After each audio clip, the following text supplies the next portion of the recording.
Typically, when you hear the term micro-budget, you're thinking about budget. But I also think it's a mentality. It's a mentality that surrounds resourcefulness. I would never be able to make a movie unless I tell the story with the resources that I have. Film is a film with an even lower budget than the average low budget or small budget project. So micro budget to me means like hundreds to thousands of dollars as the total expense on everything involved with making the film. A micro-budget film is a film, I believe, is $50,000 or cheaper. Usually around $20K. Anything above $50K is pretty much low-budget film territory. A micro-budget film is a film project that has very little resources. I'm sure for a lot of people, I'm sure there's a number that you could certainly prescribe to it, like it's under 10,000, it's under 5,000, whatever. I've never really looked at it that way. It's always just been about you have very limited resources, whatever those resources are, and you have to just use those in the most creative way possible to try to make your project happen. And I believe it's something between a few $100s to up to $10,000 max. I say minimum a few $100s because even if you do everything on your own, so it's your time, you're working, there's value in that. So I believe that there is no zero micro budget film out there. I think we've made about 10 micro budget features at this point.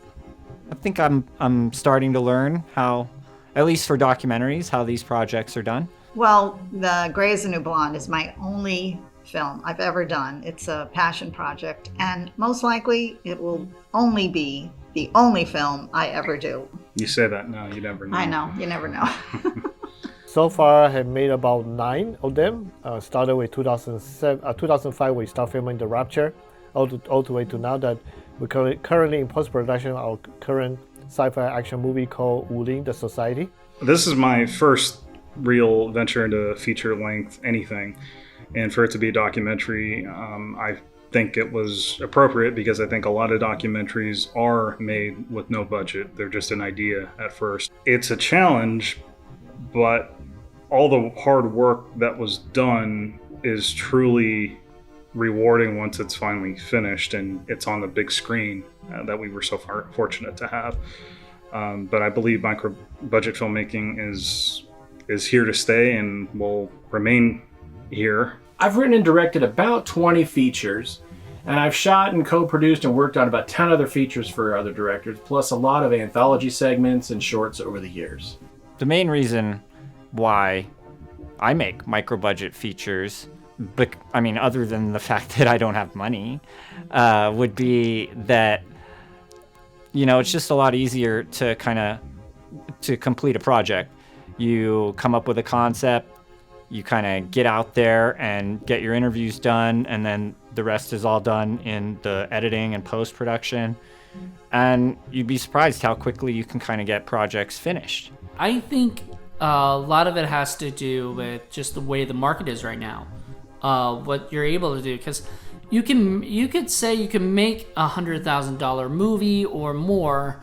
However, the problem is just selling it and then getting the money back from it is you know, like the lower you get, the more money most likely they'll get, the investors will get back. So in my opinion, probably the cheaper the better, unless you're able to get a big, huge distribution company that specializes in these, taking these micro-budget films and making them bigger. In regards to how many micro-budget feature films we've made together, Ivan and I have been working together since 2009. So we've made 5 feature films thus far, including Dates Declan, which started in 2011.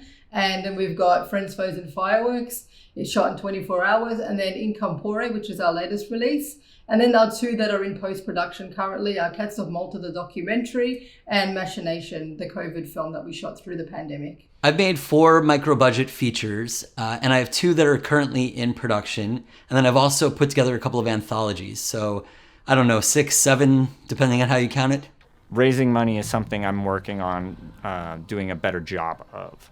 Right now, I guess we would have potential sponsors for certain projects, but a lot of the money raising has just been independently funding the films with my own money and my partner. How do I raise money? I don't. I use credit cards. And I pay those credit cards off with the money that I get from my day job. It's that simple.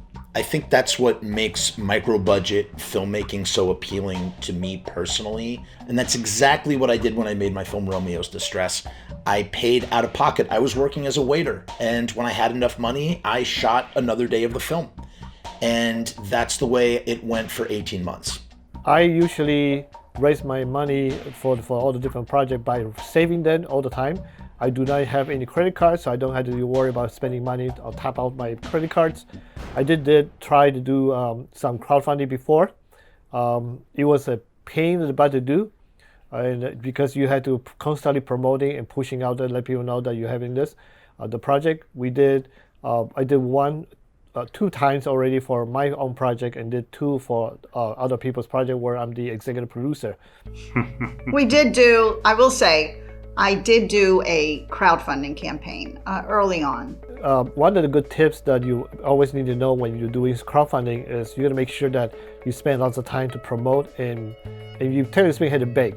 So if you had to do that, why don't you just go out there and beg to all your friends and families or business associates for the same amount of money without getting a cut from Indiegogo or Kickstarter? So just a thought. Was it like a year and a half into it after I kind of got the word out? We made $2,000. I would say that's not a successful campaign. Yeah, so, I mean, right? it just depends. It really depends. Especially right now, I think it's kind of hard with the pandemic. For a lot of people, it's hard to ask people for money. Most of my productions are funded out of my own pocket, working various jobs. But I have done some fundraising. The first one I did was way back in 2000. And what I did at the time was I offered these producer packages where you give me $100 and you get a producer credit in the movie and you get a copy of the movie, a certificate, and I would keep you updated via email about the progress of the film. This was 2000. This was before Kickstarter, before Indiegogo, Seed and Spark, etc., any of those sites. This was before Facebook. This was before MySpace. So I was doing this by sending out emails to my email list. I was sending out postcards to my mailing list.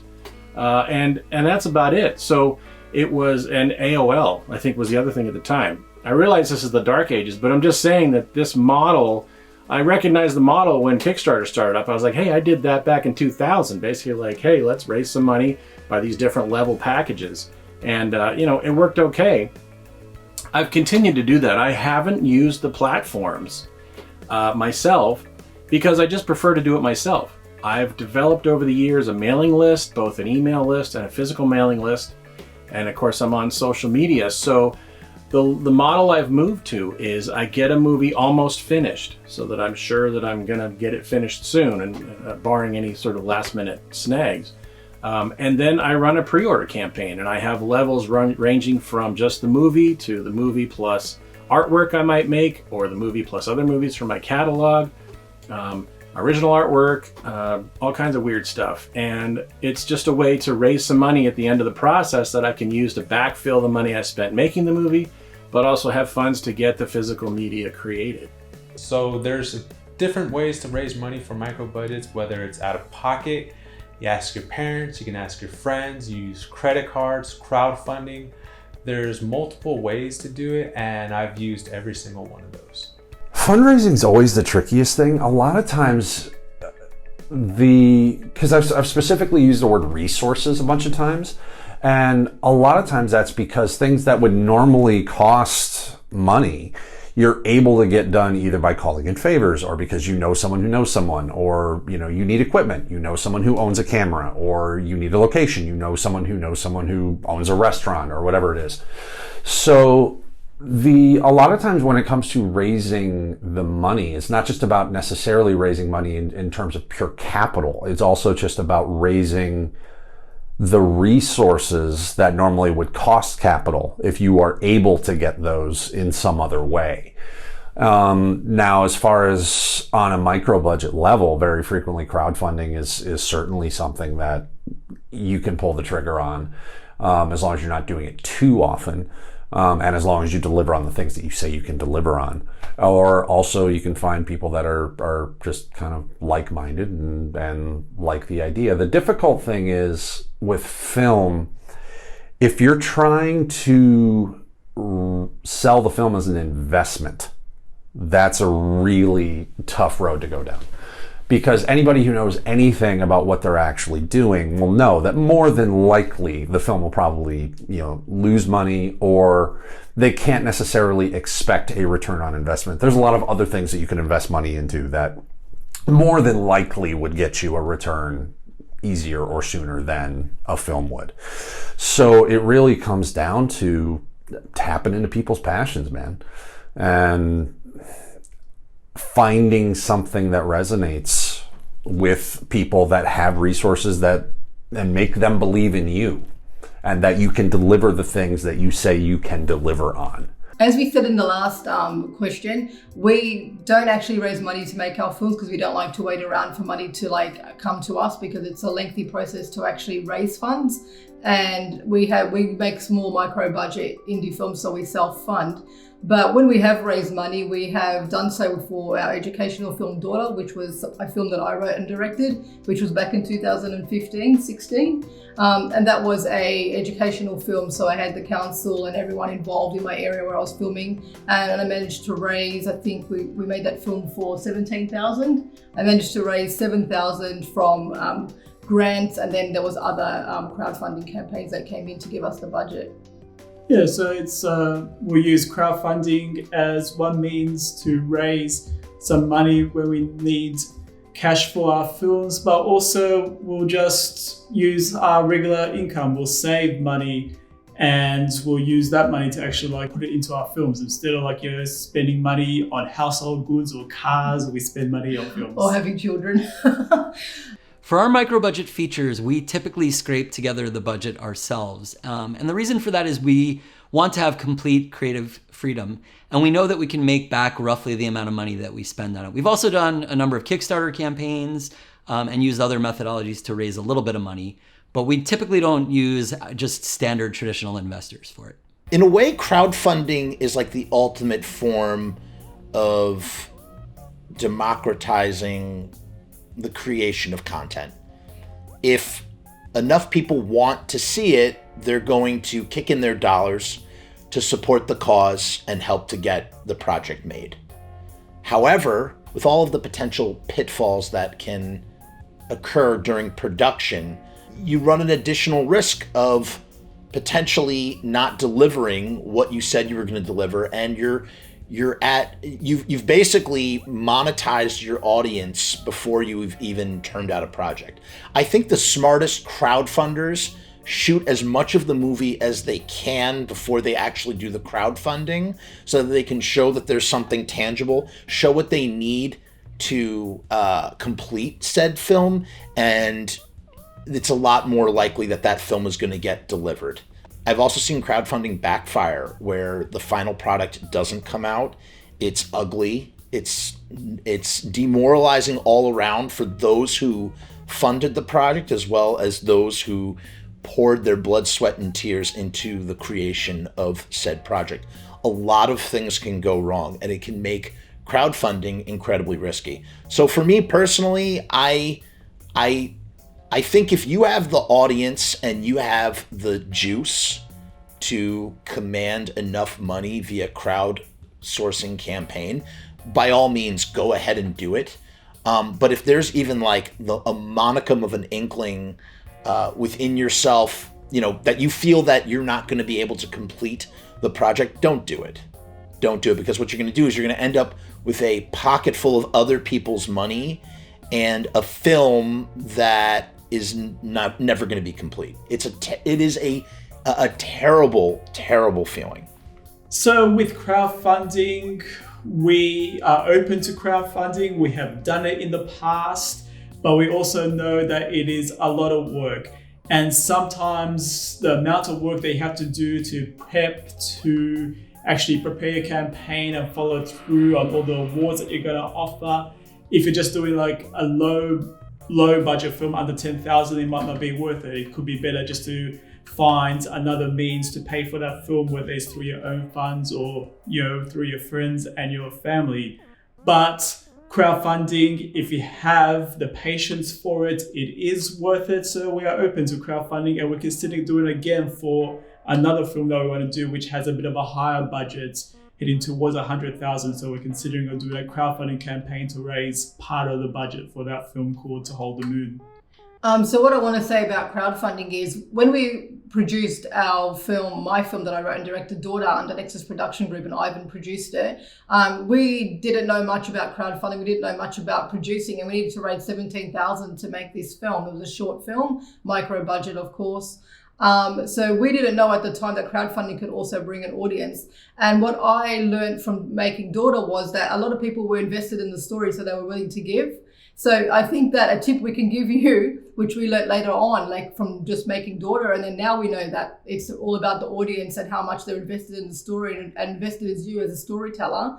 But I think what a tip I could give is get them invested in you and your plight and your passion for the project. And once they see you're passionate and there's a really good story and it's really going to make a difference and it's a story that's worth telling, people are going to want to get on board because they can see that you're really passionate about it. And then when that shows, they're more willing to help out and be part of something. And you don't actually have to say, can you help? Can you help? Can you assist me? Give me money. It's not about asking for help. It's about saying, come on board and be part of this. Come and be on board and be part of this really fantastic project. Join the journey with me. And I think that's a better outlook to have when you're raising money, because if you're just saying help all the time, it's like you're begging for money. But I think if you change the mindset around and say, be part of this fantastic project with me, come and help me tell this story, get on board. And if you get people invested early on, you'll have an audience, but you'll also have a really passionate story behind it as well. I think crowdfunding is great if you can do it. If you can raise money that way, more power to you. That's terrific.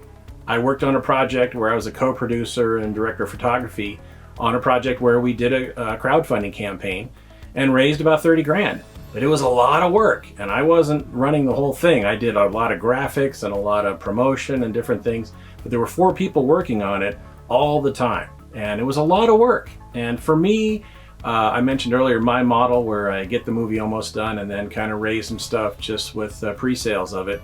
That works for me, getting some money together, and it takes some work, but I just feel like I want to put my energy and my money into making the film, and that sort of fundraising after the fact for me works because I'm really putting the money into the film rather than, in my mind, spending a lot of time and money with a campaign.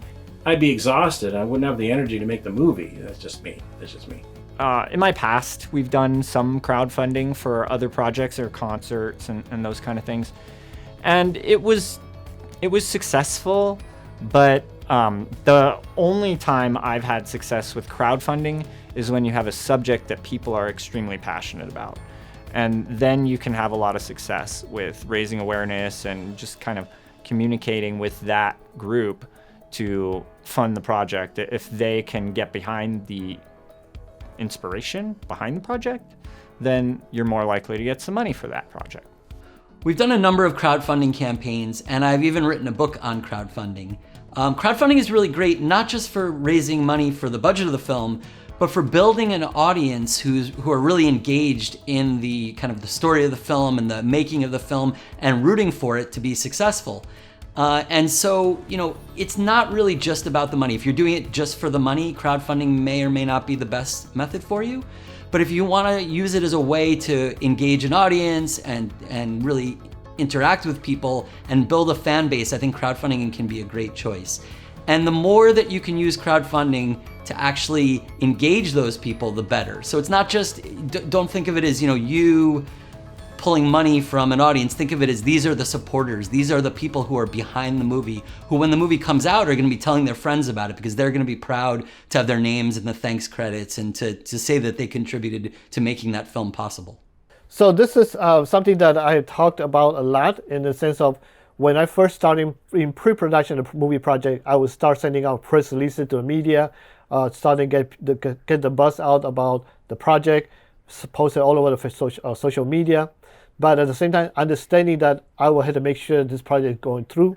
It doesn't sound like a project that's going to die prior to go to production or post-production.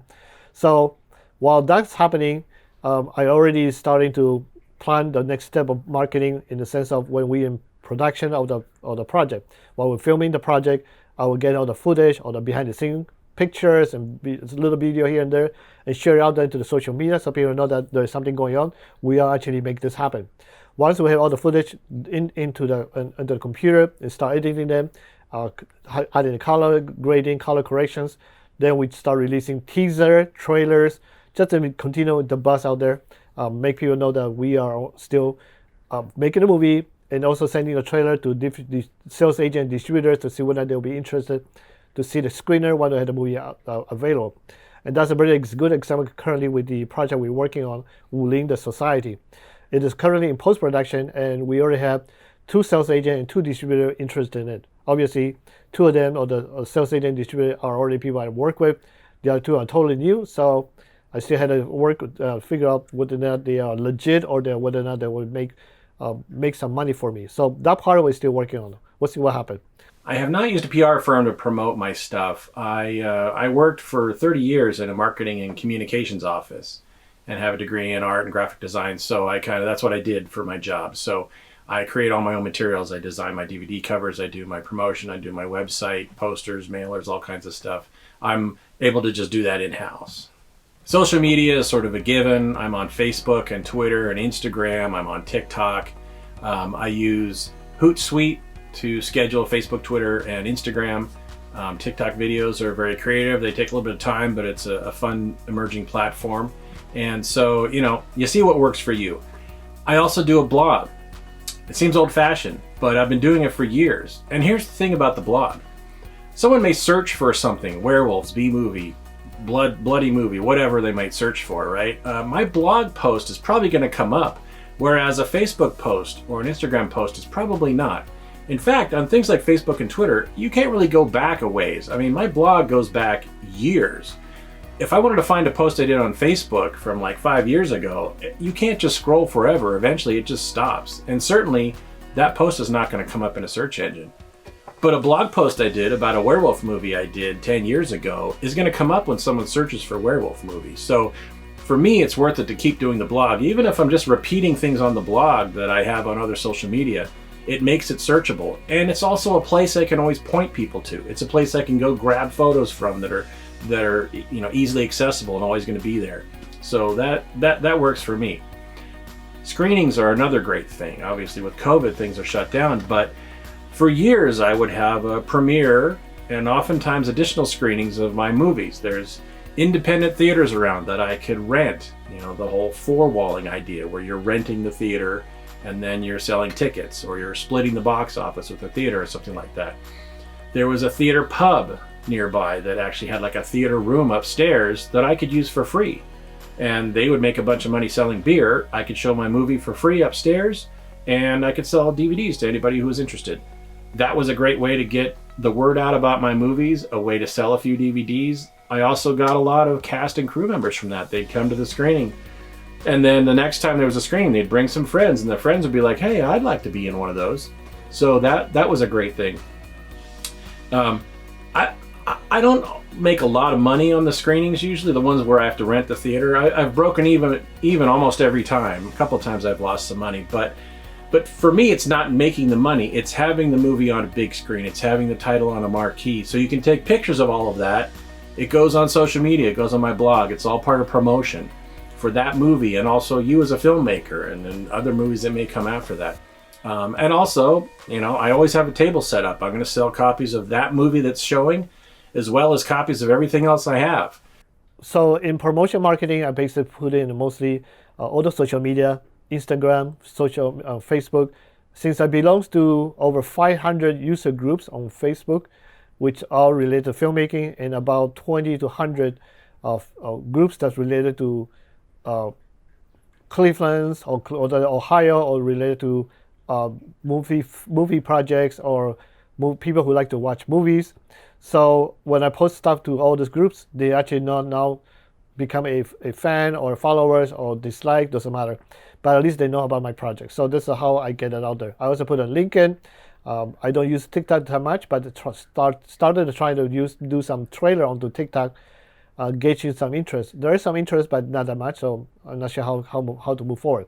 I also post a little behind the scenes photos or Instagram and use a lot of hashtag. With Instagram, I learned about using hashtag to actually get people to be more interested, because sometimes people search for hashtag to find something they want to know. And I always put the word indie filmmaking, because if you don't use the word indie, most people will think this is a Hollywood-based project and may gonna criticize like to death. So I believe in the 1,000 fans theory. The idea that, and this was mostly for musicians when the idea was first published, but all kinds of DIY people and artists can use this. And the idea is basically that you get 1,000 fans, and if you know those 1,000 fans are going to buy your new thing that you put out every time, you can make a living on that. It might be a modest living, but basically the idea was as an independent recording artist, you could get a new album out, and you know that you've got 1,000 fans on your giant mailing list or your social media presence or whatever that will buy that. They might buy the super deluxe version that costs more money but comes with a handwritten poem of your lyrics or whatever. Or a lot of people might buy the base version, but you kind of know I've got a chunk of people that are going to buy that. It's at this level. Anything else over that is gravy and wonderful. And I kind of subscribe to that. I'm nowhere near 1,000 fans, but I know if I put out a new movie, there's a chunk of people that are going to buy it. They like what I do. They like the type of movies I put out, and so they're going to pick the new one up. And so it's all part of that. The newsletter, the email newsletter and the paper newsletter, in addition to social media posts, is a way to keep in touch with that group. Here's the thing. I've got a Facebook group page, account, I've got a Twitter account, Instagram, whatever. I could do a post on Facebook and I could have 1,000 followers, and Facebook may decide they're going to show it to 30 people. But if I mail a physical newsletter out to their house, they're going to get it. They're going to hold it in their hand. They're probably going to open it, and hopefully they'll look at it, even if they then recycle it. But they've seen it. I've made that contact. They've seen something from Skullface Astronaut. They've seen something from Joe Sherlock. Even if I don't have anything for sale, if I'm just saying, here's what I'm working on, I don't have anything for sale. I did a newsletter recently. I did this newsletter. I don't have anything finished because COVID shut everything down. So I'm talking about what I'm working on and other things I have available, old movies I have available. So I'm not saying here's the new thing to buy, but I'm saying here's what I'm working on. I'm just touching base with you. That counts for a lot. And I know that they're getting it. Unless it gets returned, I know they're getting it. And the novelty of the paper newsletter is kind of cool too. But that way, I know that's getting directly to them. Facebook may say, we showed your post to 40 people, and if you pay us more, we'll show it to more. But I don't know what to even trust anymore with all of that. And I don't know what everybody sees or how much time they're looking at it or if it really matters. But being able to do the email or the physical newsletter is a better way to reach those people and I think make a closer connection which again goes to that idea of the 1,000 fans model. You're making a connection with your fans, with your followers, your customers, whatever you want to call them, the people who dig the stuff you're doing, and you're saying, hey, look, I'm still working on cool stuff. Look at this. And that counts for a lot. It's a long build. And I have the long tail model as well. I've got a lot of projects that I've done over the years, so I've built up a catalog of things, which is great when a new person discovers something. They saw my movie on Tubi and they looked up my website and suddenly, they buy one of everything I have. Or I can see on my Vimeo channel, I rented a movie and then over the next week, every other title gets rented, a couple titles a day. Obviously, I think that's one person just going through the list, checking it all out. That's the benefit of building up a catalog. But anyway, the idea of the paper newsletter, or the email, or whatever you can do to connect with people on a consistent basis, I think is important. And even if you have to just do it through social media, through your Facebook account or TikTok or whatever it is you're using, it's important to try to have that contact. Marketing is really important these days. And I wish I could say that we could hire a PR firm, but what we end up doing is doing a lot of press releases ourselves, trying to find sites that will write it up, magazines that will write it up. We look for opportunities that are niches in which people might be interested in our film. So one of our films, Blood of the Tribbids, is a lesbian vampire film.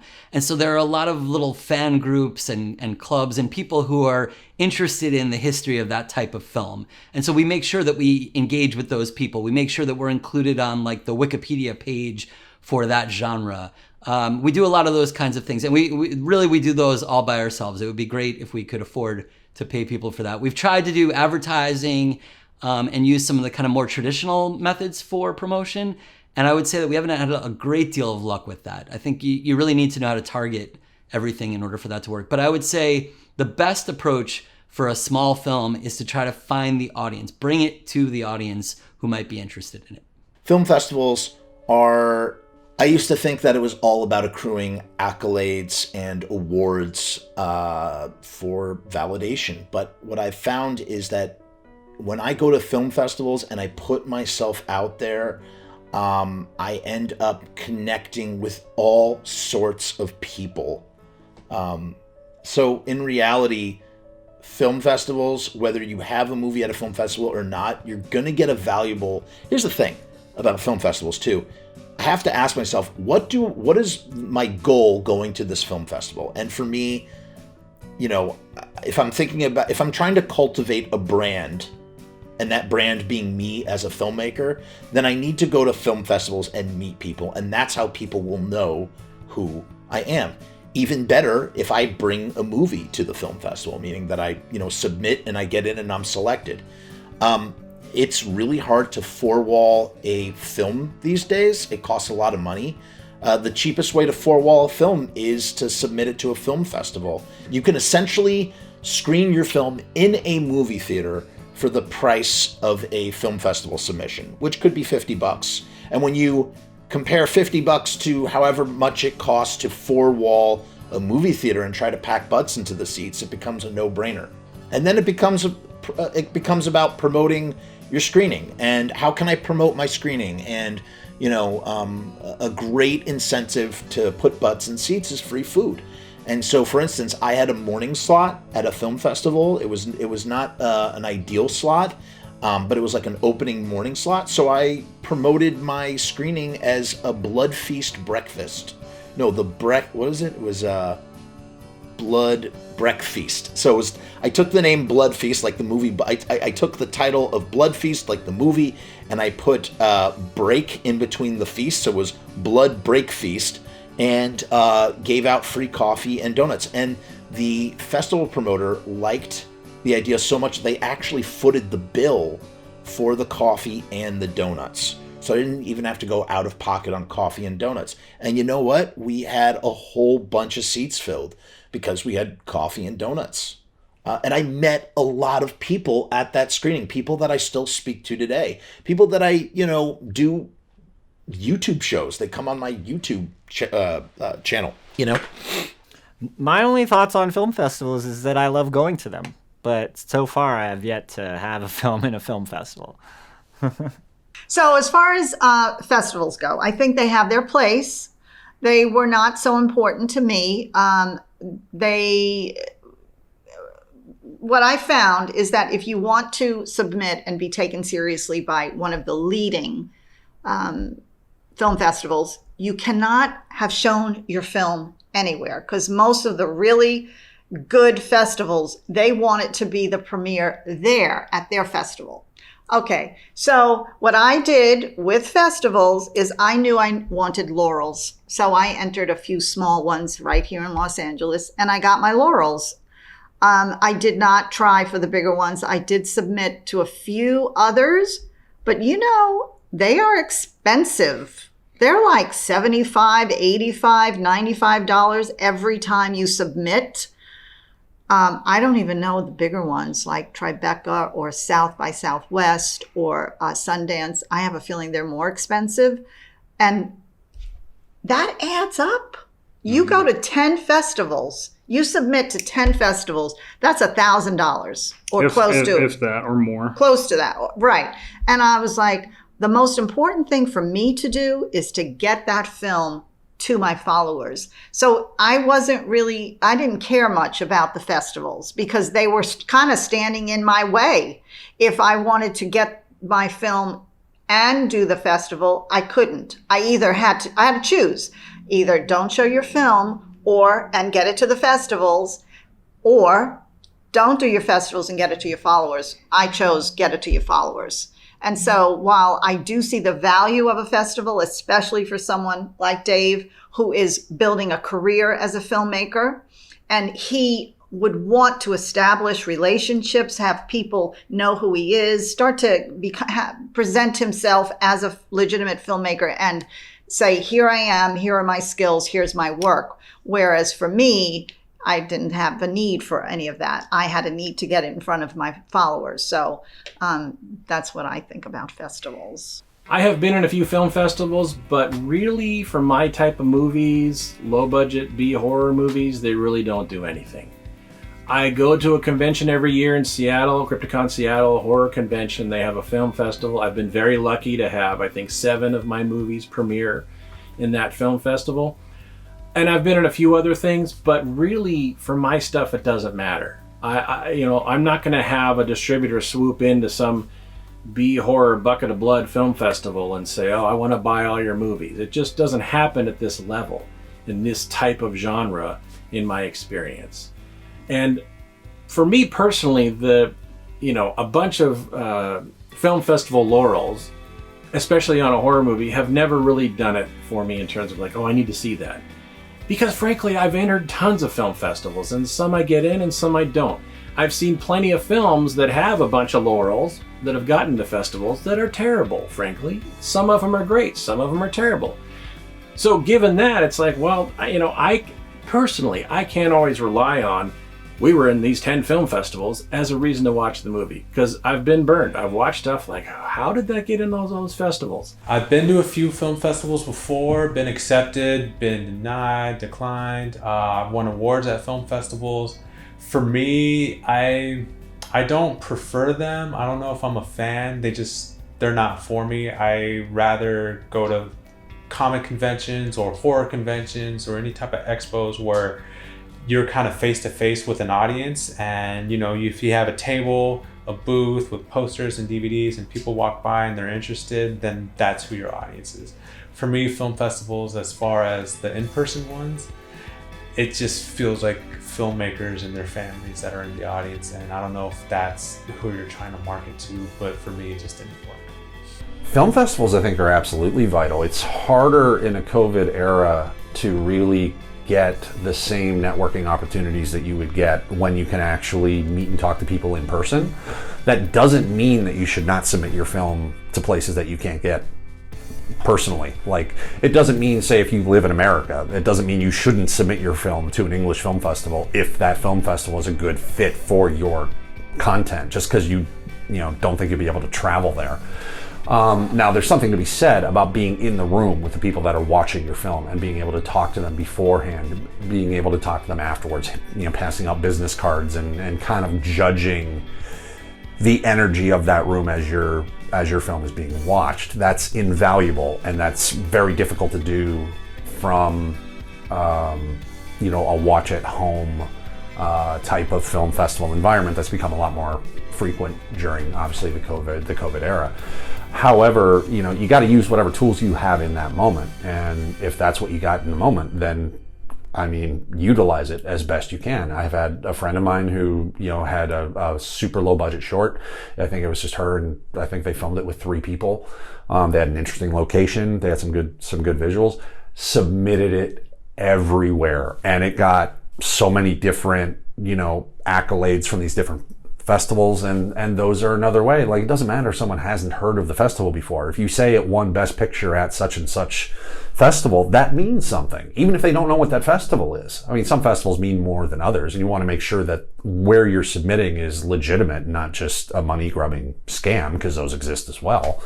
But I greatly prefer being there in person, but even when you can't do that, always utilize festivals because you're going to find people that are already predisposed to be interested in the thing that you are putting out into the world at that time.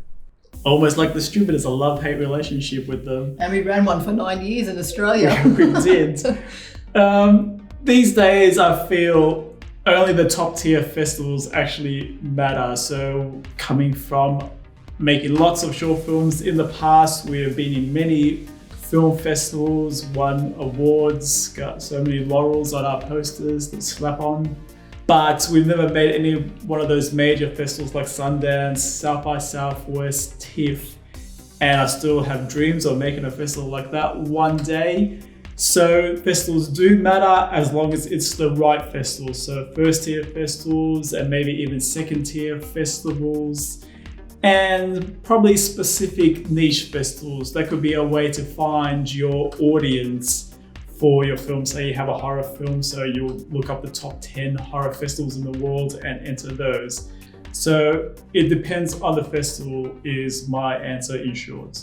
I think a lot of people place a lot of success on how many festivals your film has got into, and they're so excited to put those 50 laurels on their poster.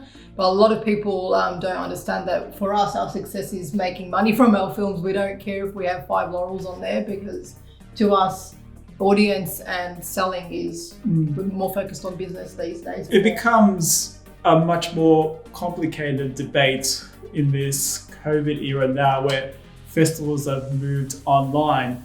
You know, when we used to attend festivals, you know, that was one of the greatest experiences, is the networking, being in the room with other filmmakers and watching your film on the big screen in front of an appreciated audience. I think as filmmakers, I miss that so much. You know, that's one of the reasons we make films. It's that kind of rush and the warm feeling you get of watching your film in a cinema in front of a crowd, with and your then peers as well. Getting the Q&As afterwards. It's like a tremendous feeling.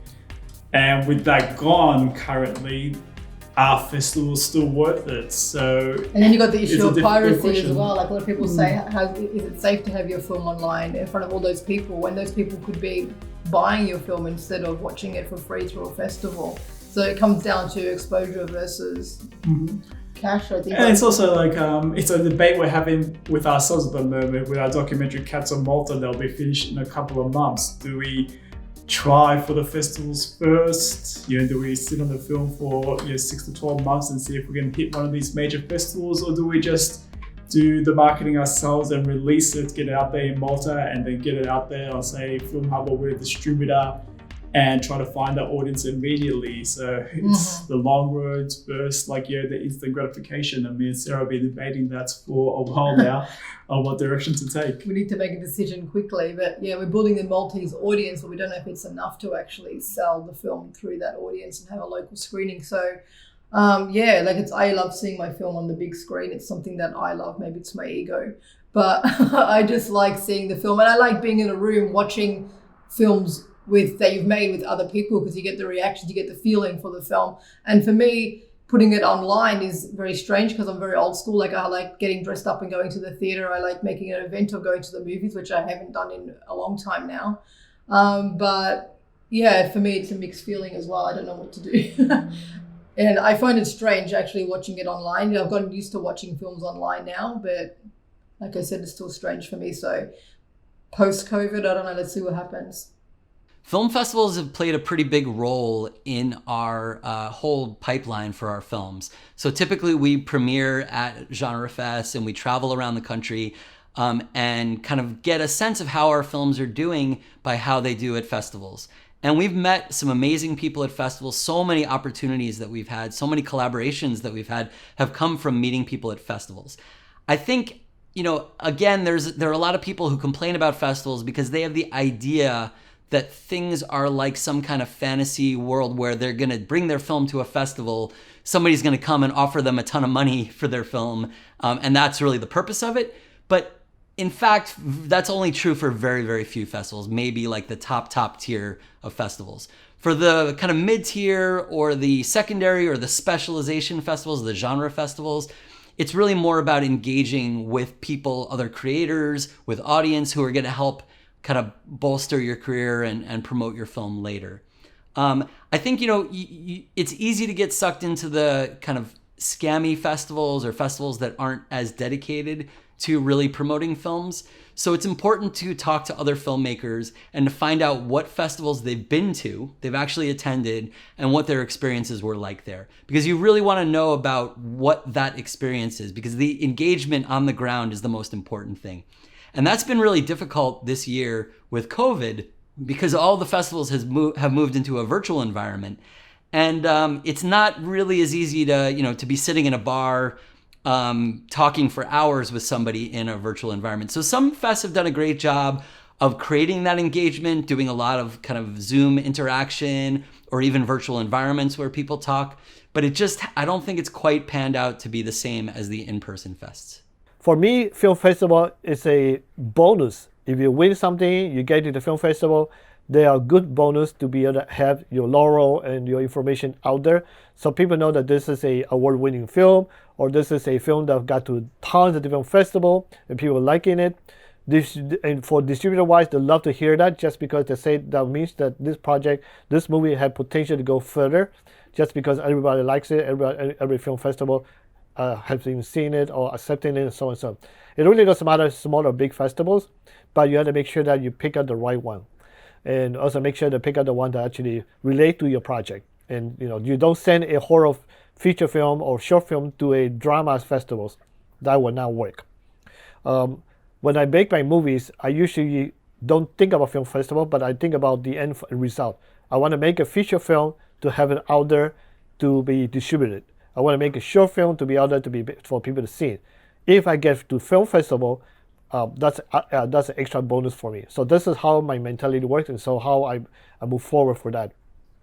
It's really important to do a lot of research when you're submitting to festivals, because the way it's kind of said is that every film has an appropriate festival, but every festival is not the appropriate festival for your film. So you really want to reach out to the festivals that might play your film. There are a lot of festivals, the kind of top tier festivals, that don't really program from cold submissions. So don't waste your money, sending in to Sundance or something like that when you're not going to get in. Really target the festivals that are interested in finding new talent and engaging and supporting your work. If you make horror films, don't submit to standard kind of drama festivals. If you make comedies, don't submit to, really hardcore horror festivals. So really, it's important that you do the legwork. You don't just kind of blanket submit. I mean, I don't know, man. I've never cast a high budget production to begin with. Here's something that I've noticed with low budget stuff. Availability. Availability is huge. Availability and hunger, too. Here's a main fundamental that I've noticed, and it's outside of casting. It just has to do with everything. I've noticed that the people that are hired guns are going to be less passionate and less interested in helping you in your cause than, say, the person who might have less experience but is just burning with passion to make something, somebody who has something to prove, and wants to get out there and grind just like you, whether they're getting paid to be there or not. And it's the same way with actors, You have to find actors, and that's the interesting thing, and it baffles me sometimes, because there are some actors who it's like, oh, I'm going to be the star of a film, whether it's, never going to go anywhere or do anything. It's like, you are the star of a feature-length film. There's money, even if it's a small amount of money, there's money being put into this thing to promote not just the movie, but you, the star of the movie, center on the movie poster. It's just like, if you're not enthusiastic about it, then what do you do? What are you doing? I mean, what's the point? I don't know. It's really weird. That's really weird. I've noticed that. Where someone just doesn't show enthusiasm despite doing all this hard work. It's very interesting. Do I approach casting differently on lower budgeted films? The answer to that is yes. That's not necessarily a bad thing. When you don't have a budget and you can't afford a name actor for a certain role or something like that, then it allows you to focus more on local talent and trying to choose someone who's right for the role, whether it's their physical ability, their reliability, everything that you can't really do with trying to just cast someone to fill in distribution needs as far as, a Hollywood name or something like that. Casting is also really important in micro-budget films because your cast really become part of the promotional team for the film. The expectation is that they're going to go out there and represent the film and help it find the audience and help promote it on social media. And so it really becomes a partnership. It's not just about finding the right person for the film, it's about finding the right person for a multi-year relationship in a collaborative creative endeavor. On the projects that we're doing, they're small projects, and I think that multitasking is entirely reasonable on a small project. As a project gets more big, it's going to be a lot more difficult to do multiple jobs on a large project. So then I don't really support multitasking, especially on previous projects that I've done. Having a staff and having an independent staff that is both paid well and motivated to complete their job because of that fact, that helps. And for smaller projects, you can do quite a lot yourself. So right now, I do the film shoots for the interviews, and I set up all the lighting and the sound and the camera and all of that. And then I do the interview myself. I kind of come up with all the questions and the direction of the film. I'm coming up with a lot of the subject matters for those films, and then lining up those interviews. And, then I'm doing a little bit of the marketing too. And as I'm learning more, then I'm doing more. So I think it's entirely possible to do quite a lot yourself. I mean, how do I feel about it? It's the only way. I have to wear as many hats as I can, and that's part of the problem is that I'm a human being who's only capable of doing, XYZ 1, 2, 3. What it comes down to is not really having a choice. The more hats I wear, the less people I have to pay. This is what the approach that I took when I was learning how to do all this stuff. I wanted to be a jack of all trades, master of none, because that way I knew that I could be a part of every single process, whether there was somebody there or not, that I could pick up the slack if need be, with the goal of this thing needs to get done. Because at the end of the day, I've observed as a micro-budget filmmaker that nobody is going to care. If you are the writer, director, producer, nobody is going to care about this film as much as you do, no matter how much you pay them or whether they're there working for free. And therefore, you can't get tired and rest on the sidelines. You need to be up and, involved in whatever needs to be done. So the more you know how to do said thing, the more likely it is that you're going to be successful in your endeavor. What's funny? I have found that I was a waiter for almost 10 years, and I have found that being a waiter has served me well in being a filmmaker, in that the one thing, the skill that you learn being in the restaurant industry is you have to multitask in a high pressure, time sensitive environment, or else you're not going to get paid. And so performing a lot of different tasks under pressure without losing my cool has translated very well in trying to multitask as a filmmaker, doing a lot of things at once. Micro-budget films are kind of famous for having those credits rolling where you see the same names over and over and over again. And no doubt we are, producers, directors, editors, cinematographers, sound people, whatever. You name the job, we've done it on our sets. I would rather hire people for all those jobs individually, but I think just realistically, it's super important if you want to make the best films you can for a very small amount of money to learn how to do every single job on set. So if there's a day where you can't really afford crew or you just have a quick thing to shoot, you can actually put together the entire shoot with just 1 or 2 people. If you're reliant on an entire crew of 30 people, that's a much bigger ordeal to put that together, and it's going to be much costlier. So it's not, the expectation with micro budget films is that you are going to wear many hats. and that you're going to be good at wearing all those hats. The only big disadvantage I would say is marketing. The projects that you can put out at a low budget level for documentary films seem to be very close to the quality of much higher budget documentaries. There would be a lot of cool stories that I'd love to tell that I can't tell with a really low budget. You need to do traveling. You need to be able to stay in places for long periods of time. Some of the interviews you're probably going to need to pay for on bigger projects. So it's hard to say. When I'm finally able to do a bigger budget project, then I'll know a lot more about the advantages and disadvantages. But right now, I'm very happy doing these smaller budget projects. I was not expecting them to do as well as they do. I've already been recognized as a filmmaker from some of our projects that I never thought would happen in my first year of filmmaking.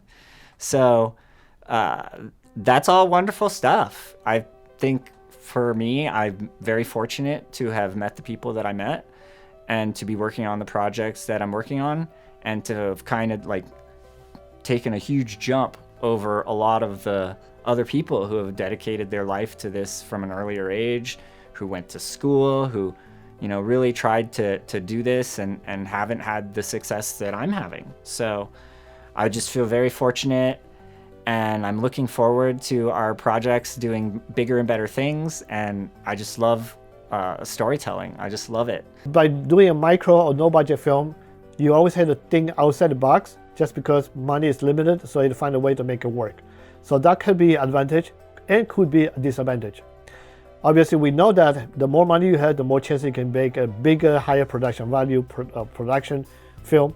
But at the same time, we know in micro budget, you need to figure out how to think outside the box to make it happen, and also make sure that the project you're making, you're filming or you're doing, have the high production value like a Hollywood film, and that can be done with some planning, some thinking outside the box, like I mentioned earlier, and some decision making. The big advantage in working at a micro budget level is the freedom to be in control of your creation. It's all on you, but that's a good thing because you can tell the story you want, the way you want it. You have to be aware of the scale you can work in, but within what you have available, who you have available, you can make the story you want.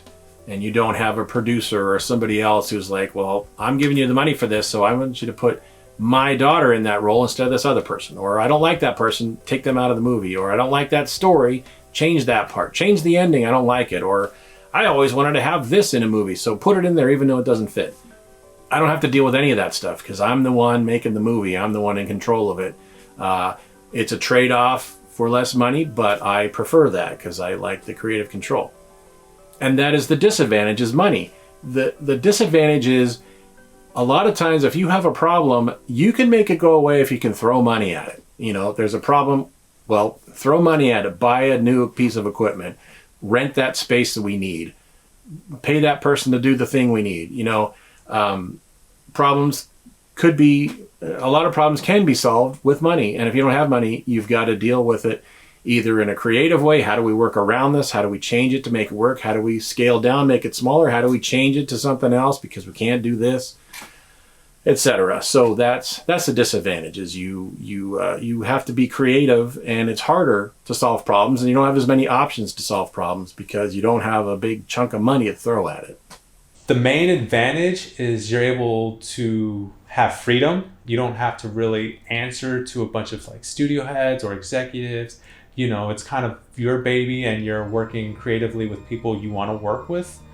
The main disadvantage is a lot of times you can't afford people at their deserved rate. A lot of times it's volunteer work, or, if you do have, a budget to pay people, then a lot of times it's lower. But at the same time, they're doing it because they believe in you, they believe in the project, and they're getting to be creative. And all I can say to that is, pay it forward, help others, help them on their projects, help be creative. And yeah, it's a small community, and the more you can do, I would do. The disadvantages of working on low budget projects, obviously, is when you don't have budget. Again, money a lot of times is the motivator that can keep people around. So it can create headaches that you wouldn't have to deal with if you had greater financial resources at your disposal to, either manage issues or deal with insurance or whatever it is. But I also think the great benefit is there's a lot of times the obstacles that come up during the course of filming a low budget project are the things that will end up making your project special. If you have unlimited resources and can just do whatever you want to do, however you want to do it, and there's no challenge there's no pushback against you, then it might turn out okay. Maybe you're a James Cameron level visionary and you don't necessarily need to be watching this right now. But very frequently there's, as a writer, I've had an image of the way something can play out in my head. And then on the day, because of either the location that we're shooting at or because of, either a limitation or something with one of the actors or whatever, you can't do it the way you envisioned it. And then that forces you to be more creative, to come up with solutions like, okay, well, how do we get from A to B? And a lot of times those solutions are better than what you had originally envisioned. I would say always embrace the happy accidents, and because that's really what'll make those projects special. So I think the biggest advantage for working for us as filmmakers, for other filmmakers out there, when they work on a micro budget level, is they can tell the stories that they want to tell, and there's no restrictions. There's no one saying, oh, but you can't do that because the investors don't like it, or the producers don't want to go that way. When you have full control, I think you can do whatever you want, and you can only limited by your imagination. Micro-budget filmmaking does have some advantages. It's really, really an open field. You can make anything that you want within the confines of the budget. You can tell any story that you want, and really it can be as personal a message as you think is appropriate. You can build a film that's for the most niche, tiny audience and really look to engage them and make something that's very, very special for that small number of people. If you're spending more money, you need to make sure that there's a more broad appeal to anything that you create. The downside of micro-budget filmmaking, of course, is that you're very, very limited in resources, and that the work is going to be very, very hard as a result. You have to wear many hats. You can't necessarily pay people as much as you would like to pay them. You just don't have all the access to locations, to gear, to other things that you might have if you have more money. But I think the balance is pretty good there. The opportunity to make something that's really meaningful in exchange for some of those limitations, I think, is really worthwhile.